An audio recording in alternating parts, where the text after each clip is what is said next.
Hello, everyone, and welcome to Flying Solo Podcast. Today we have an incredible guest.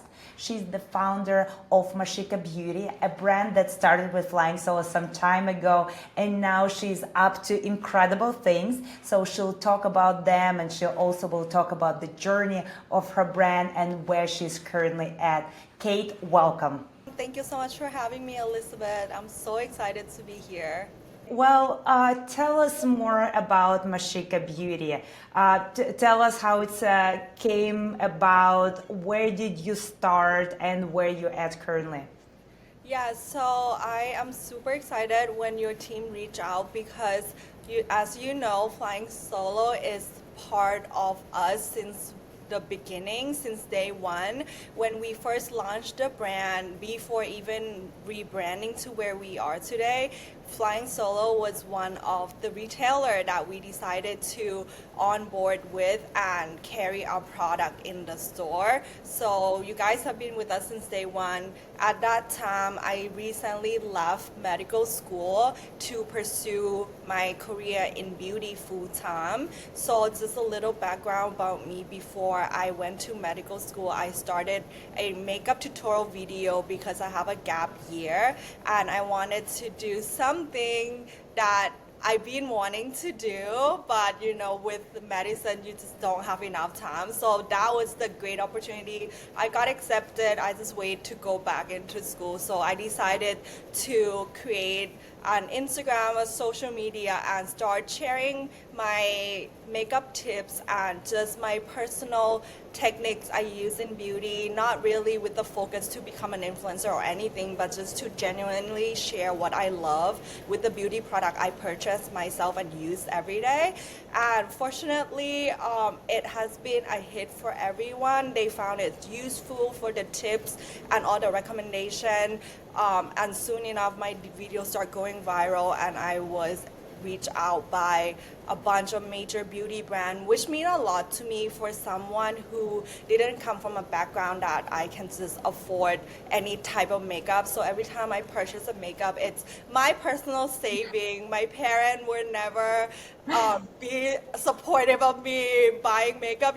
Especially Asian parents, I feel like they don't want you to wear a lot of makeup due to culture perspective, but for me it was more like art. I look at it as creative outlet rather than for me to look pretty. So for me it's like me expressing my creative side and use my face as my canvas. And so so I got a lot of sample products, which in turn lead me into doing a part-time makeup artist for weddings and for graduation, pre-weddings, things like that. So that was what I was doing in the gap year before medical school started. Once med school started, I kind of leave everything behind because I just didn't have time to study and film makeup. It's time consuming. It takes a lot of passion, time, and energy to do both. So for me, unfortunately, I have to kind of go back to reality, and okay, that was fun. Now I'm back into my reality. But at the whole year of medical school, I just could not stop thinking of what could have been, and it just sit in me for so long. Even when I'm studying, I will be like, oh my God, like I could be in a fashion show right now, or like collab with beauty brands. So at the end of my first year, with everything I had to go through in med school, it just made me feel like I did not belong there. And for me, I never thought of quitting because that's not who I am. I work really hard, especially when it comes to school. I'm always the overachiever type of student. So like my family, even myself did not see this decision coming, but I believe I came back and sit with myself and ask myself if this is something I see myself doing, not even 10, but the next 5 years.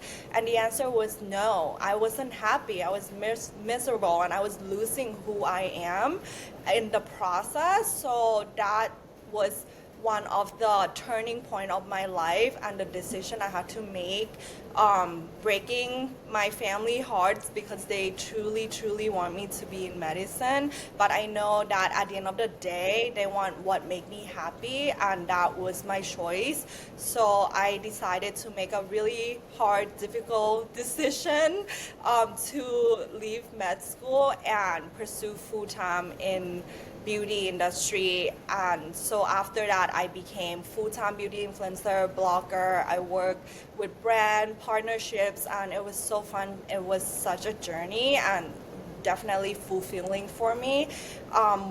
Once that grew to a certain point, I was reached out by an investor or a beauty brand to do a collab, and it was during COVID, so things didn't go as planned, but at least it started me somewhere that, hey, I actually can make a beauty product. I actually can do or create something that I believe is missing in the industry, because as a beauty reviewer, you try every product out in the market, so you know what you like, what client like, what people are looking for, what is missing, what is the problem that you can help fix. So I found a problem to lash application, because so many people would come to me and ask, how do you wear lashes every day? That is so much work. How do you have time for it? How do you do it? What lash to wear that you can wear it every day without feeling like it's too much for you?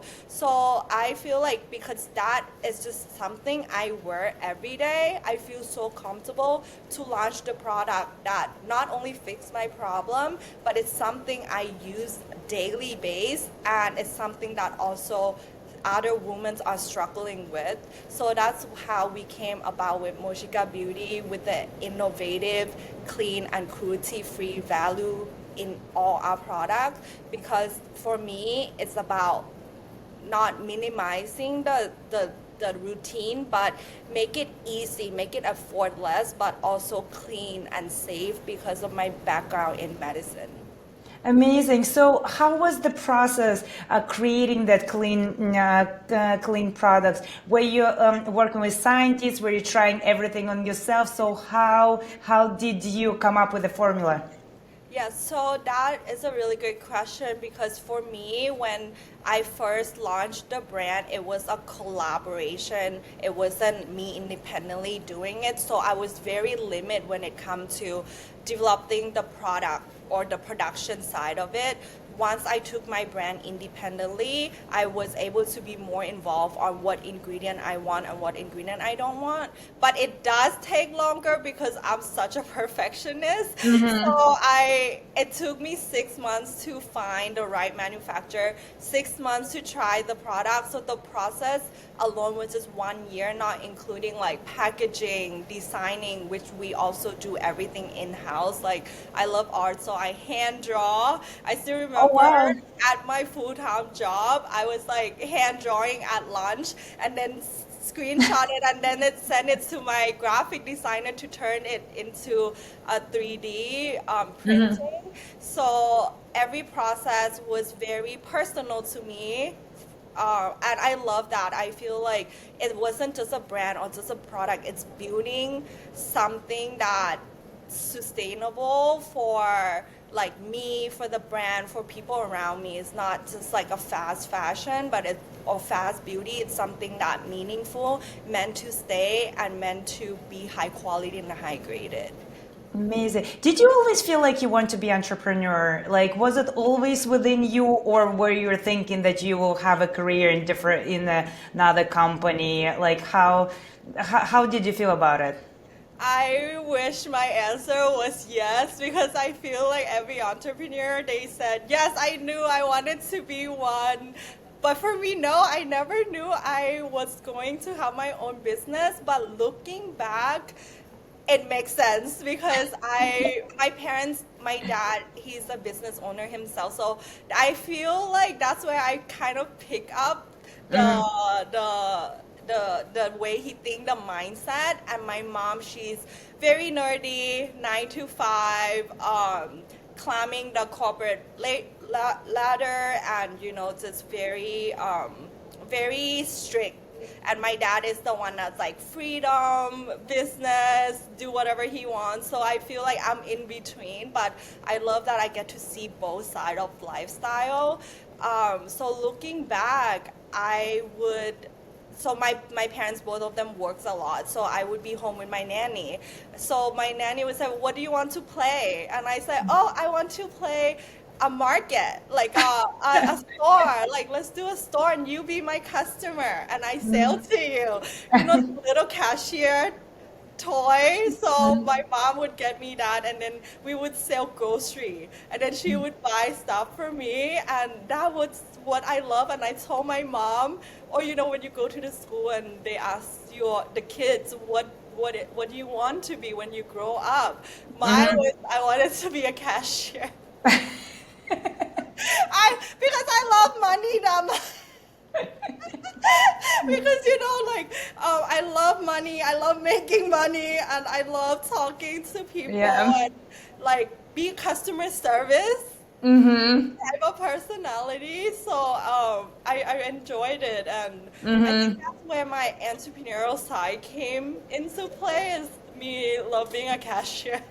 Right. Well, it's so funny actually, like how in our childhood we don't really know who we want to be. We Yeah. cannot articulate it, but there are certain things that we are just drawn to, and then turns out it's our passion and it becomes our career. Yeah, isn't that fascinating? Because I think back, because when I left medical school, a lot of people like, oh, you left medical school because you want to start your own business. I was like, no, actually, I left because I wanted to be a beauty influencer. I didn't even think that far. I just want to influence, share beauty routine, and but I'm a strong believer when it's come to you will be lead to the path that you meant to be, as long as you trust the process, surrender to it, and just go with the flow where life take you. And it's sometimes we control ourselves too much. Like when I was in medicine, I control myself in saying that no, I cannot do anything else. This is the only thing I'm good at, or this is the only thing I wanted to do. I never give myself opportunity to explore other side or other talent or other passion that I might love. And I'm so thankful for that gap year. Otherwise, I would not have been where I am today.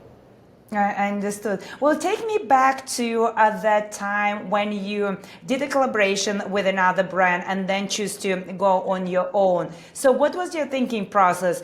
Okay, now you have a name for the brand and you like had an experience with the product already. So, what were you thinking? What were your next steps? How were you approaching the whole growing of your brand? Yes, I was not thinking at all. To be honest, I've been wanting to do a brand like toward the end of my beauty influencer career. Like once I got to go to BeautyCon, collab with so many big brands, I'm like, okay, what's next, right? So I know that I love reviewing, sharing authentically of the products, what works, what didn't work. I love that aspect, but as I said, I have been in medicine all my life. I don't have any background in business besides what I've seen with my dad. So for me, I just wanted to build a brand. That's what I know. I want to build a brand and I want to market it. But the business side is what I wasn't ready, I would say. So when the collaboration came in, they show me a little bit of the administrative side, and I kind of have a vision, I would say. I have a vision, but again, I'm not an expert at it. The only thing that made me confident enough to take it on my own is my ability to learn something new. Because when I first moved here, I didn't speak English, and I have to start my life all over. I overcame it. I learned English, and I'm speaking it now.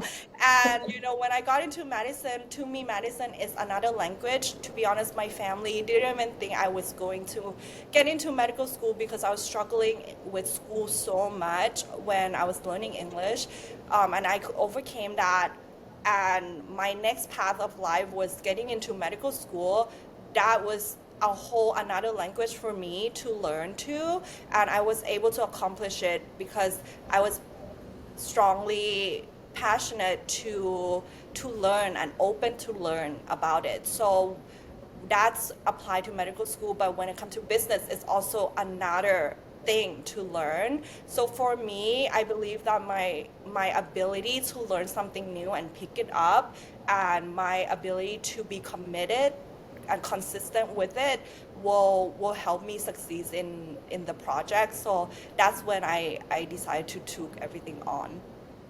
Amazing. So, and what were your very first steps into retail? So I know that we did a collaboration together, which was an excellent thing. But why did you decide that your next step have to be retail? You obviously were already selling online. So what were your thinking process?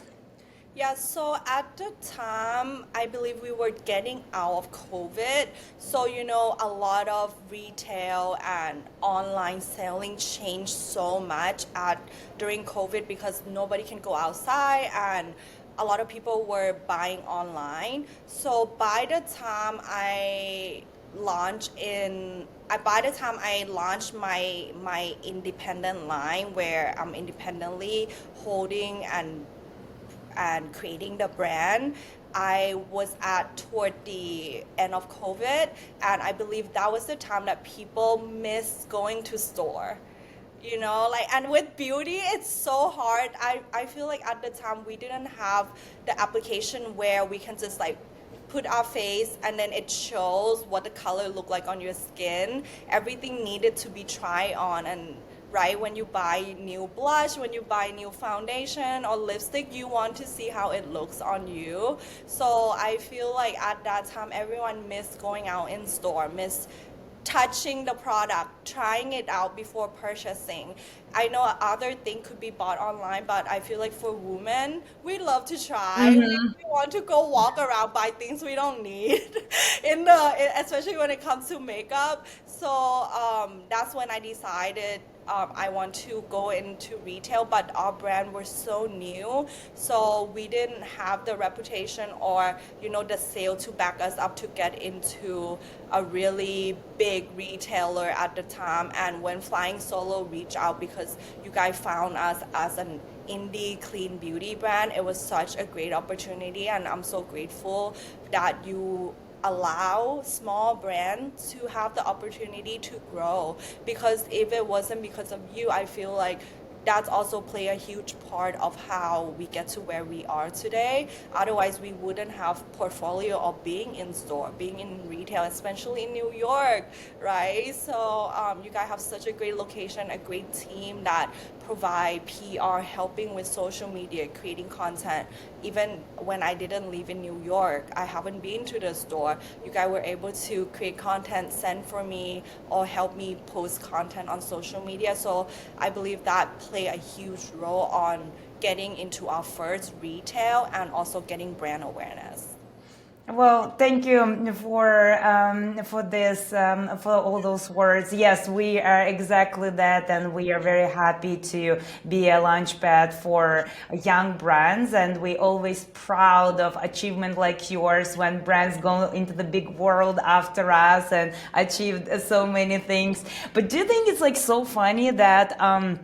During COVID, everybody starts saying that we don't even need retail stores anymore, and that we will come out of this pandemic with just online stores. But it's actually being proven the opposite. Everybody wants to shop in person, especially for things like fashion and beauty. I feel like we absolutely need to touch it, and then only then we can connect. And it doesn't matter that online can be much more convenient and it will be shipped directly to you. We still need that experience, and I don't think that it's going away anytime soon.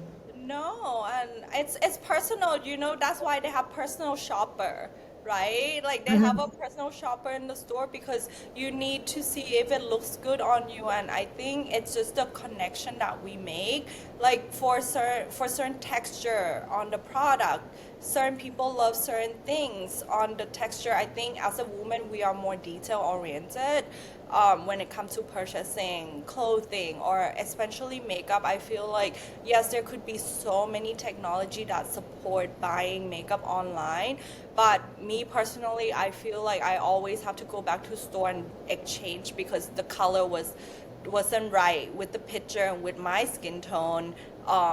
Perfume is another level. You need to smell it. Yes, 100%. I don't think that you can go, I mean, unless you're buying a repeat purchase, A like repeat exactly the purchase. same Yes. shade of something that you already purchased before. I don't think that it's a way to go. Yes. And the way to discover brands, like, in order for you to discover a new brand, it's actually have to be done in person, especially for beauty. So tell me more about, we obviously collaborating for New York Fashion Week. So Moshika will be one of our sponsors. So tell me more about your thinking behind this collaboration. So obviously for you, it's a marketing thing, and you are looking to reach wider audience. So why fashion shows? Yeah, so go back to when we first started. Since my background was as a beauty influencer, I love creating content online, and we did really well online. We reached millions of views. But I realized when you're building a brand, you need to have personal connection or in-person connection. So we were fortunate to got the opportunity to sponsor a fashion for cause. So it's a fashion show for a community of autism kids and in St. Pete here, St. Pete, Tampa. So I decided to, it was our first ever fashion show. So we sponsored the lashes for the models, and I had such a great experience. I feel like that was changes Moshika Beauty forever when it comes to brand growth. It was our first fashion show. I have no idea what I was doing. I just put makeup on the model and they walk out, and then I was like, okay, I guess that's it. But I learned public speaking. I learned networking. I have made so many great friendship and partnership from that event that we are still friends and still collaborating together today. That was about 3 years ago. But just for a young brand that's starting off, I highly recommend. If you're in beauty or fashion, a fashion show is definitely something you have to explore. But if it's in different industry, a networking event, going out and connecting people is also very important, because I've seen a lot of CEO, they just sitting behind a computer and doing all the back end stuff. But to have a real in-person connection, it goes such a long way. And with that experience, we were able to be invited to more and more event, more and more fashion show, where we end up with Miss USA, sorry, and Miss Asian Global America. We did fashion show with NFL player in St. Pete for NFL style, and also this year we are doing New York Fashion Week. So I'm super excited, and when Flying Solo reached out for this opportunity, it was just a full circle moment for me, because we have been so busy with our new retailers. And when Flying Solo reached out, I was like, yes, definitely, like I am going with Flying Solo for New York Fashion Week. So thank you so much for giving us this opportunity to circle back and reconnect again. Of course. Well, it's a full circle moment for us as well, like seeing how well you progress throughout such a short period of time, and how much you achieved already, and how much more it's coming. Like, we're so proud of you. So we'll be so happy to spend time with you this Fashion Week. So you are obviously in Macy's right now. You picked up a few more, much more retailers after that. So what's next for Moshika Beauty? Yeah, so we did got into Macy this year, which is a huge milestone for me and my team. We worked really hard, and I'm so grateful for my team. I believe if I did not have them, we will definitely not be where we are today. So I'm grateful for my team for sticking through all the ups and downs with me, and we finally made it to Macy after getting rejection and rejections. But it's part of the journey. I want to say that rejection is a redirection, and if it's not meant to be, it will not be. So I don't like to force things and let it flow into the direction it's supposed to be, which lead us to Macy now. And I'm so excited for this new journey. We actually currently available in Macy Marketplace, Salon Centric Marketplace, and Shein Beauty marketplace as well. We also are expanding among medical spa and medical practices. As my background's in medicine, it's another full circle moment for me to go back and connect in the medical field, but on the beauty side, which is very fun, the fun side of medicine. So we are expanding. We're currently at 20 locations nationwide for our medical practices. So we are onboarding more medical spa throughout the years. So excited for you, Kate. It's been such an amazing journey, and I know there is so many more chapters ahead of you that will be super fun, and I'm looking forward to seeing Moshika Beauty everywhere. And every time we'll look at it, obviously we'll be so proud that we saw the beginning of this journey. So thank you so much for joining today. And you did mention that you have a discount code for the listeners of this podcast so they can enjoy it. Yes, absolutely.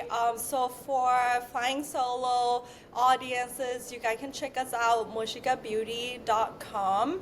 And for the discount code, you can use Flying Solo 20 for 20% off on our website. Amazing. Well, Kate, thank you so much. Lovely chatting with you today. Thank you, Elizabeth.